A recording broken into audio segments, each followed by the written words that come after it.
Hello, welcome back. We take up Dad's story as he's heading off to Singapore, but ends up on Thursday Island. He gives an account of what was on the island and refers to the Indigenous local men who were formed into the Torres Strait Light Infantry Battalion, the first truly Indigenous battalion in the Australian Army. Although the war was raging in the Pacific, Thursday Island, in truth, was a bit monotonous. So they got a two-up game going, and Dad put on a concert.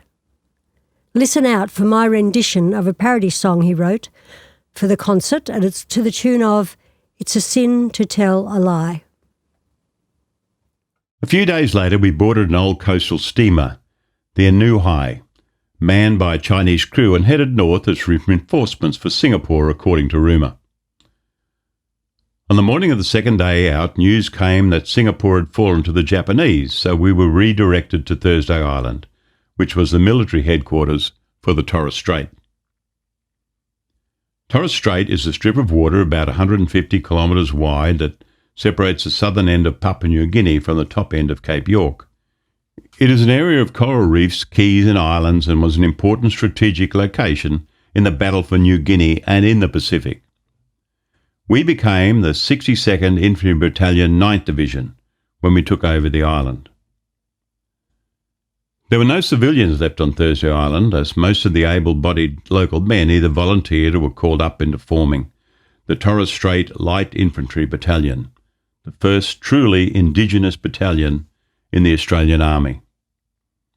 Their role was defending the airstrip on Hall Island, just below the channel. Although the Japanese bombed the strip a few times, they never tried a landing to take it over. All the other civilians had been evacuated, and the Japanese shop owners rounded up and made prisoners of war.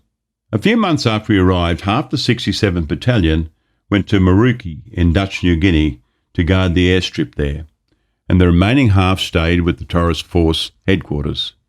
I stayed and was stationed on Thursday Island, where we built substantial artillery defences, better roads, better communications, and unloaded ships.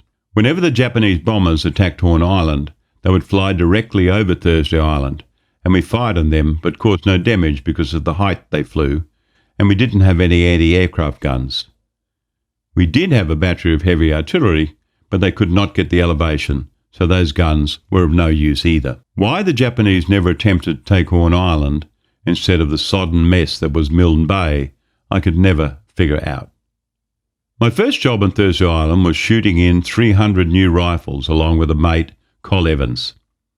We spent 2 weeks doing nothing but firing bullets into the mounds at different ranges while the armourer adjusted the sights. This happened because the sergeant on parade one morning said, "Hands up anyone who has fired a 303 rifle." And only Col Evans and I put our hands up. I learned from this to never volunteer for anything. Anyway, I got a marksman's pay, which was an extra 6pence a day, a pittance. To break the monotony of the daily routine, I organised a concert party, variety style. Most people in those days grew up learning to play a musical instrument, and I was able to find some musicians, including a piano player, piano accordionist and guitar player. I organised a couple of good vocalists, wrote some comedy and skits, and did a bit of stand-up comedy myself. We worked out a good 2-hour show. The only thing we lacked was a kicking ballet, like the vaudeville days. So I found 4 of the huskiest blokes willing to do it, had one of the nurses from the hospital run up some skimpy costumes, taught them a couple of dance steps and high kicks, and we had a complete show. Can you just imagine those big, husky, hairy lumps of soldiers prancing around the stage, doing high kicks and stuff? It was a scream, especially when one of them would pull out a scone they'd made especially to fill out their bras, take out a bite, and put it back.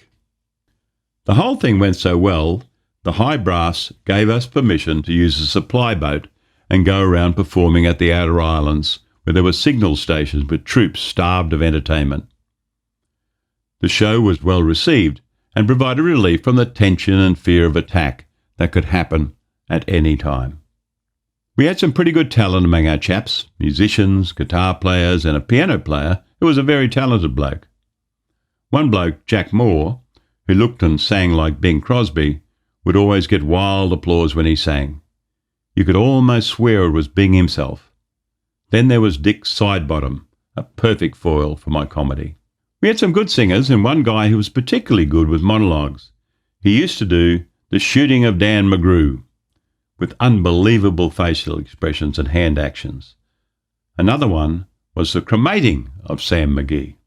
It was altogether a smooth-running show, but with natural attrition, like blokes being transferred.